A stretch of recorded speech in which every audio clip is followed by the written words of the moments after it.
innovation is a great thing. The world revolves around innovation. Because when you start from the golden days till this moment, what has kept us going is innovation. Some years ago, we cannot be on this kind of call without going to the studio. Today, we can be anywhere in the world and have this kind of call. That is innovation. Innovation cannot be complete without humans. Innovation is for me, is the bedrock of economic growth. The innovation is going to come primarily from people, at least for the to a certain extent for the foreseeable future. So I think it's important for us to really be investing in the human capital that's capable of innovating. Innovation is a skill set that can be taught. We can also create cultures and organizations that are prone to innovation. So I think that that's an important place for us globally, and then definitely in Nigeria and in Africa to be investing. Innovating is creating something new that doesn't exist, that wasn't there. So of course we have what we call incremental innovation. So some just small changes in processes, but we also have some more fundamental new applications and innovative solutions in different areas. And technology, of course, is a particular area that helps enhance and fast track innovation. That's innovation. It requires trust. It requires, again, proper project management, proper framework, proper control, proper governance. When we talk about people, I think it's important to have a mindset, a mindset of an innovative mindset. So it's not enough to just copy. I think people should just come together so that we look at it from a holistic perspective, taking in security, taking in the humans, like the comments that have been raised now. We really need to have people. So we really need to have people get into a whole lot of conversation, so that we know that it is not some people sitting somewhere that will come up with these policies. It is a policy drafted for the common good of the Nigerian people and the rest of the world. I believe that will create a robust policy. For government to create a strong set of enabling policy for entrepreneurs, there are a few things that we need to do. So one is to have clarity and predictability in regulation, understanding what regulation applied to them, even interpreting, correctly interpreting the regulations if they were written in a way that maybe was ambiguous. And then also understanding what regulatory changes might be happening, because one of the biggest kind of risks is uncertainty. That clarity and predictability in terms of regulation is important. I think that really just, it's straightforward, but tackling the ease of doing business. We have relatively low ease of doing business in multiple ways. Some things, require some overhaul of infrastructure, which some other panelists have mentioned already. Electricity, internet, etc., which will take a little bit more investment to address. There is a lot to build up in terms of public and private sector collaboration. Government needs to actually, instead of floating up, programs, actually look for ways to partner with people that currently have the know-how, that are more in tune with the linkages and the relationships with global market, and know how to actually get this thing. Although team is very important, to innovate properly, we actually need to work together, to collaborate, right, and to have a collaborative mindset. And to have very efficient teams to work together to a common goal to achieve innovative results. So innovation is also about making real, putting into reality a design and first a prototype, a minimum viable product, and then to actually execute on that product, to scale it up and to bring it to market or to use.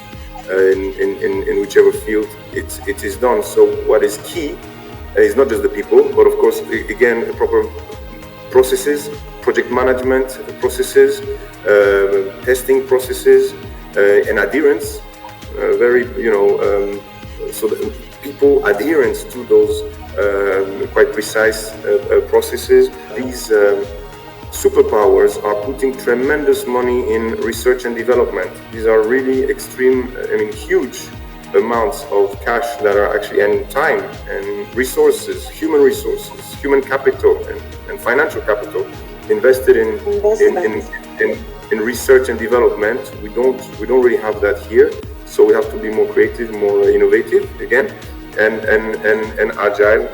Yeah, and I would say we need to define a proper PPP framework model of cooperation between universities, faculties, business, government. It is happening. I'm not saying it's not happening, but it requires, let's say, cooperation and collaboration from all of us. So we still have a significant gap between our current talent pool and the types of jobs that kind of the types of talent or kind of capacity, I would say, and skill set that's most in demand globally and also in Nigeria and across Africa as well. So as we all know, we have a lot of raw human capital in Nigeria, which means we have tremendous potential, very large and growing pool of young people. In fact, by I think 2040, about half of the world's working age population will be in Africa.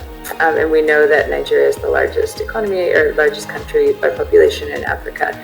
So there's going to be quite a bit of the global workforce in Nigeria specifically. However, unfortunately, there's still a gap between the talent in that pool and what employers are demanding. We see a lot of kind of gaps in the talent pool, and I think that just really shows us that we need to invest more in human capital. Nigeria historically, in terms of our national budget, we invest a lower percentage in health and education than most other countries in the world. So I think that's something that needs to be looked at. We need to look at education reform all the way up and down. In terms of core infrastructure around, fiber, internet connectivity, we're still a little rough around the edges in terms of the quality of education even given for young people to be able to engage, engage global market, engage global employers. In terms of investment, I would say we're not there yet. We need to actually repeat our educational level to be up to date. It's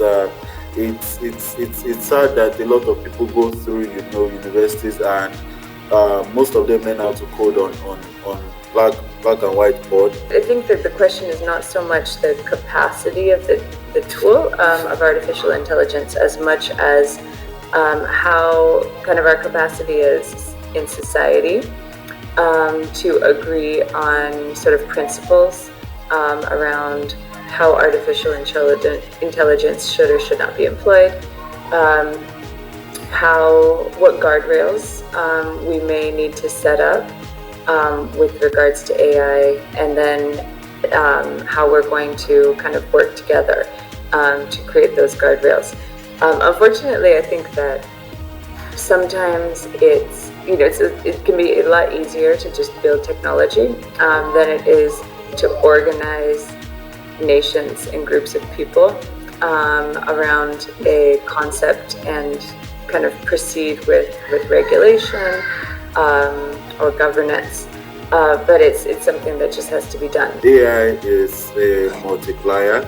AI is a tool that we can use, businesses, organizations, even governments, to actually better the lives of people. It can be used, for great decision making. AI serves as a tool to support decision making, to help us to, gain insights, to deliver things better for corporations and all that. I do think, and this is my bet, corporations are going to get a or faster grasp on use cases of AI, faster than the public sector that critically needs it.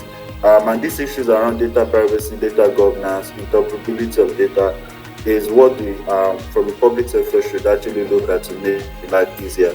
But on the whole, I do think that AI is going to it has the potential to make life better, make decisions more efficient and to improve outcome for everyone. So it's not something that we should fear. Rather, we should build capacity. We should do our own work. We should lay the groundwork to ensure that we can actually ride on this wave for prosperity and for flourishing for everyone, from corporates to public sector and even personally. This is Digivation Network.